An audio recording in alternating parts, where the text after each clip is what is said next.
안녕하세요. 건물 없는 교회 올림교회 임목사입니다. 오늘도 창세기 특강 이어나가도록 하겠습니다. 창세기 27장입니다. 하나님을 신뢰하라 그리고 기다려라 라는 제목으로 하나님 말씀을 나누려고 합니다. 부제목은 너는 마음을 다하여 여호와를 신뢰하라는 제목으로 하나님 말씀을 전할 때 여러분이 예수님을 만나고 성령님을 체험하는 그런 시간이 되기를 간절히 기도드립니다.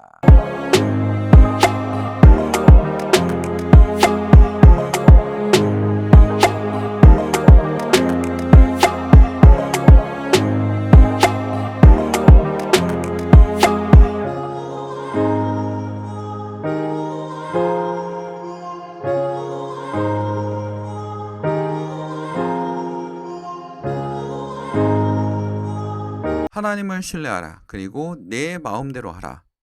아우구스티누스의 말입니다. 자, 앞에 있는 우리 아우구스티누스, 우리 중세시대 교부 철학이죠. 네, 교부 철학은 뭐 선생님 철학 이렇게 기억하면 됩니다. 중세시대 철학자로서 아주 유명한 사람입니다. 그러니까 중세시대 전기는 교부 철학, 그렇죠? 후기에는 뭡니까? 스콜라 철학. 그러니까 스콜라는 스쿨의 어원이에요. 그래서 학교 철학 이렇게 기억하면 될 것 같습니다. 그 중에서 아우구스티누스가 대표적인 전기 교부 철학의 대표 주자인데 우리가 다른 말로 성 어거스틴이라고도 얘기합니다. 이 사람이 뭐라 하냐면 하나님을 신뢰하라. 그리고 네 마음대로 하라는 이 마음대로 하라는 말은 오해할 수가 있습니다. 네 마음대로 해 이게 아니라 하나님을 신뢰하고 믿고 의지하고 행동하는 겁니다. 그것을 얘기하고 있는 겁니다. 그게 바로 성 어거스틴의 말입니다. 우리 창세기 27장 18절에서 27절에 아주 유명한 이야기가 나옵니다. 이삭이 나이가 너무 많아졌습니다. 그렇죠? 이삭이 나이가 너무 많아져서 이제 자식들에게 축복을 해야 됩니다. 근데 이 사실을 알게 된 아내가 어떻게 합니까? 야곱에게 가서 리브가죠. 리브가 아내 야곱한테 가서 아버지가 에서에게 형 에서에게 축복할 것 같다. 네가 먼저 축복을 받아라 해서 야곱이 아버지를 속여가지고 어떻게 합니까? 축복권을 따냅니다. 그렇죠? 여기서 분명히 하나님께서 그 전에 이런 얘기를 했어요. 태아의 두 아이가 있는데 두 아이가 중에 형보다 두 동생이 축복을 받을 것이다 라고 얘기를 했거든요. 하나님이. 근데도 불구하고 야곱은 그리고 리브가는 뭐가 축복했는지 하나님을 믿고 신뢰하지 않고 자신의 뜻대로 축복을 쟁취하기 위해서 어떻게 합니까? 이삭을 속이는 일이 벌어집니다. 그렇죠? 지금 27장에 뭐 야곱이 아버지에게 나아가서 내 아버지여 하고 부르니 이르되 내가 여기 있노라 내 아들아 내가 누구냐? 야곱이 아버지에게 대답하여 나는 아버지의 맏아들 에서로소이다 라고 얘기하잖아요. 거짓말을 하고 있지 않습니까? 뭘 받으려고? 축복하려고. 인위적으로 자기가 뭔가 하려고 하고 있는 겁니다. 자, 이게 하나님이 원하시는 일입니까? 아닙니다. 야곱은 이후에 어떻게 됩니까? 자기보다 더 사기를 치는 삼촌 라반을 라반을 만나고요. 또 형이 야곱을 죽이기 위해서 쫓아오지 않습니까? 이런 일들이 벌어지는 겁니다. 이런 일들이 벌어져요. 기다렸으면 얻을 수 있는 복인데도 불구하고 야곱은 그 복을 잘못 이해하고 있었습니다. 리브가도 잘못 이해하고 있었죠. 뭐 물질적인 장자의 축복. 당시에 이 고대 근동에는 한 번 축복하고 나면 그 돌이킬 수 없다라고 합니다. 한 번 축복하면 돌이킬 수가 없죠. 그렇죠? 그래서 엄청난 고생을 하지 않습니까, 야곱이? 그리고 나중에 12아들을 낳고 12지파의 기원이 되기도 합니다. 자, 이런 것처럼 우리가 여기서 얻을 수 있는 게 뭡니까? 이삭도 막 야곱을 의심했어. 아닌 것 같다. 막 이랬어요. 그렇죠? 뭐 야곱이 그 아버지 이삭이 22절에 보면 야곱이 그 아버지 이삭에게 가까이 가니 이삭이 만지면 이르되 음성은 야곱의 음성이나 손은 에서의 손이로다. 손에다 막 털을 붙이고 갔거든요. 그렇죠? 에서는 굉장히 털 많은 사람이었고 야곱은 그렇지 않았기 때문에 그렇게 했습니다. 그의 손이 형에게서 손과 같이 털이 있으므로 분별하지 못하고 축복하였더라. 분별하지 못했죠. 이삭이 나이가 들어서 이제 무너지고 있는 형태입니다. 자, 여기서 우리가 얻을 수 있는 교훈이 뭐냐면 우리가 잘 생각합니다. 야곱이 아버지를 속였습니다. 인위적으로 뭔가 얻으려고 했어요. 그렇죠? 그 다음에 우리 아브라함도 하나님이 분명히 너에게 축복한 아들이 나올 것이다라 했는데 나이가 너무 먹으니까 인간적인 생각이 들고 굉장히 불가능하다는 걸 알게 된 거죠. 그쵸? 그래서 어떡합니까? 하갈이란 하녀를 통해서 이스마엘 낳지 않습니까? 원하지 않은 아이가 태어나면서 뭐가 발생해요? 문제가 발생한다라는 문제가 발생한다라는 우리 복음주의 신학자 아주 유명하신 분이죠. 팀 켈러는 목사님은 이렇게 얘기하고 있습니다. 뭐라고 얘기하냐면 뭔가 인위적으로 했을 때 문제가 발생하는 경우가 많다. 우리가 하나님을 의지하고 하나님의 예언이 있다면 기다릴 수 있는 믿음 그것이 좀 더 필요하다라고 얘기하고 있습니다. 그런 것처럼 지금 야곱의 사건만을 봐도 자기가 인위적으로 뭔가 했다가 굉장히 많은 문제가 발생했어요. 그 문제를 해결하기 위해서 돌고 돌아서 하나님의 복을 받게 되는 겁니다.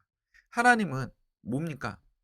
문제를 일으키던 문제가 없던 하나님은 그 믿음대로 하는 것이 아니라 이의 행동을 하는 것이 아니라 하나님이 야곱을 선택하시고 그에게 축복하셨기 때문에 그에게 믿음을 더하시고 어떡합니까? 그를 다듬어 주시고 해서 결국 그 자리에서 어떡합니까? 축복된 길을 갈 수 있도록 만들어 주시는 겁니다. 그게 하나님의 모습입니다. 여러분이 부족할지라도 그 부족한 모습을 하나님은 그대로 인정하시고 그걸 또 다듬기 위해서 연단하기도 하고 또 여러분을 교육시키기도 해요. 그쵸? 그게 바로 하나님의 모습입니다. 과거나 현재나 지금도 똑같이 그렇게 움직이고 계시다라는 거죠. 그쵸? 자, 이렇게 속였을 때 어떤 일이 벌어진지 아주 유명한 영화가 있습니다. Catch Me If You Can이라는 영화입니다. 감독도 유명하죠? 스티븐 스필버그 감독이 만들었어요. 쥬라기 공원을 만든 감독입니다. 그 다음에 우리 배우도 굉장히 유명한 레오나르드 디카프리오 그쵸? 타이타닉의 주인공이죠. 여기서 톰 행크스가 이제 경찰 역할을 하는데 FBI 역할을 하는데 톰 행크스가 평생 디카프리오를 따라다녀요. 디카프리오는 뭐냐면 여기서 프랭크 에버그네일 주니어라는 실존 인물입니다. 그러니까 프랭크라는 인물을 따라다녀요. 그러니까 실존을 바탕으로 했던 영화이기도 합니다. 이 프랭크가 어느 정도로 사기적 기질이 뛰어나냐면 학교에 그 아버지가 사업을 망해서 사립학교에서 공립학교로 전학 갔어요. 그러니까 굉장히 잘 나가던 학교에서 못난 학교 전학을 갔죠. 거기서 학생들을 굴려주기 위해서 어떡합니까? 본인이 교사 역할을 합니다. 그것도 일주일 동안. 학부모 간담회도 열고요. 그렇죠? 숙제도 내주고 막 이럽니다. 근데 그거에 다 속아 넘어가요. 심지어는 그 교사로 왔던 일시적인 교사로 왔던 사람도 속아서 돌아갑니다. 그래서 일주일 동안 그런 일을 벌여요. 굉장히 언변이 뛰어나고 사람들을 속이는 능력이 뛰어납니다. 거기다가 이 프랭크는 위조 지폐를 너무 잘 만들어요. 너무 잘 만듭니다. 그래서 위조 지폐를 사용하면서 뭡니까? 항공사 직원 역할도 하고 그 다음에 나중에 뭐냐면 의사도 해요. 의사도 하고 변호인도 합니다. 변호인도 합니다. 그래서 이 디카프리오는 위조 지폐 만드는 데는 아주 천재적인 재능이 있습니다. 그래서 엄청나게 많은 돈을 위조해서 사치스럽게 사용을 하고 결국 그런 생활을 하지만 계속 FBI는 쫓겨다닙니다. 이리 쫓기고 저리 쫓기고 FBI가 뭐 엄마도 찾아가고 아빠도 찾아가고 막 이래요. 그 쫓겨다니는 겁니다. 쫓겨다니는 겁니다. 그래서 결국 프랭크는 어떻게 합니까? FBI에 잡히죠. 잡힙니다.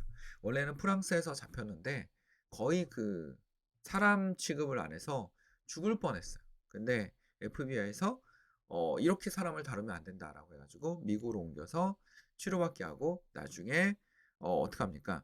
그 재능을 살려서 어떻습니까? 위조 지폐를 감별하는 역할을 합니다. 그래서 어떻게 합니까? 여기서 일을 해요. 경찰서에 일을 합니다. 그리고 위조 지폐를 감별하는 그 교육을 하는 사업도 합니다. 그런 것처럼 그렇게 이루어지는 일이 벌어지죠. 자기가 재능이 있었지만 굉장히 쫓겨다니고 깜빵에 가는 그런 사람이 바로 프랭크라는 사람입니다. 그거를 실화를 바탕으로 만든 게 뭐예요? 캐치 미 이프 유 캔이라는 영화예요. 뭐 뮤지컬도 하고 굉장히 유명하죠. 그렇죠?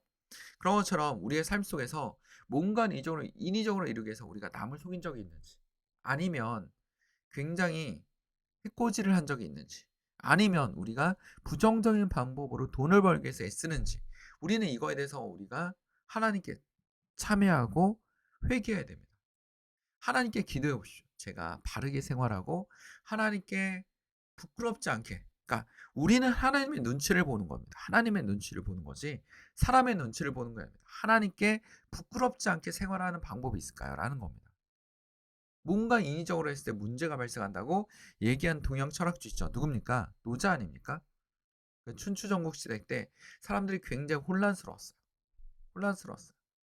그래가지고 막 신하가 왕을 죽이고 힘 있는 사람들이 힘없는 사람들을 못 살게 굴고 돈을 뺏는 약육강식의 시대였습니다. 지금도 약간의 그런 경향이 있지만 지금 현대사회도 그러지 않습니까? 그래서 막 공자한테 찾아와서 제자들이 물어봅니다. 이거 어떻게 됩니까? 라고 물어봅니다. 그랬더니 공자가 뭐라고 도덕을 만들어야 된다. 그렇죠? 충성스러운 신하를 만들기 위해서 충을 강조하고 어? 효를 강조해서 부모님과 나이 많은 사람들을 함부로 하지 못하게 해야 된다. 라는 얘기를 해요. 이것도 어느 정도 맞는 얘기예요. 근데 노자는 당시에 뭐라 하냐면 무위자연이라고 했죠. 무위자연. 그쵸? 무위자연입니다. 여기서 핵심 단어는 뭐냐? 위라는 단어. 이 위라는 단어 해석에 따라서 굉장히 달라질 수 있습니다. 뭐냐면 무위. 아무것도 없이 아무것도 하지 마라. 위를 한다라는 겁니다. 뭘 한다라는 거예요. 뭐 관습을 만든다, 도덕을 만든다든지 법을 만든다든지 이런 거 하지 마라. 무위 이런 게 없다라는 거야.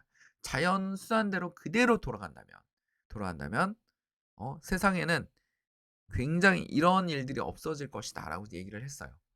우리가 이 말을 좀 더 이렇게 얘기할 수 있을 것입니다. 우리 신앙적으로 받아들일 수 있습니다. 뭐냐면 우리가 인위적으로 뭔가 하려고 그러고 하나님의 예언을 우리가 이루려고 하고 하나님의 뜻을 하나님이 이렇게 될 것이라는 그 예언을 성취를 하기 위해서 일부러 우리가 그거에 행동하고 있는지 않는지 또 우리가 고민을 해봐야 됩니다.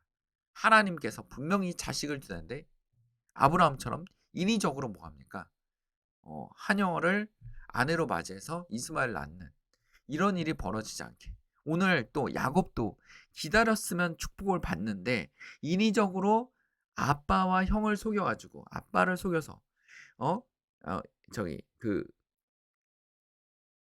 이삭을 속여가지고 축복권을 얻어내요. 그로 인해서 어떻게 됩니까? 굉장히 험난한 일을 겪었다라는 겁니다. 우리가 여기서 꼭 얻어야 될 지식은 뭡니까? 하나님을 신뢰하고 하나님을 믿고 따라가는 것이 굉장히 중요합니다. 팀 켈러 목사님도 뭔가 우리가 인위적으로 하려고 하고 행동했을 때 문제가 발생하고 갈등이 일어난다는 겁니다.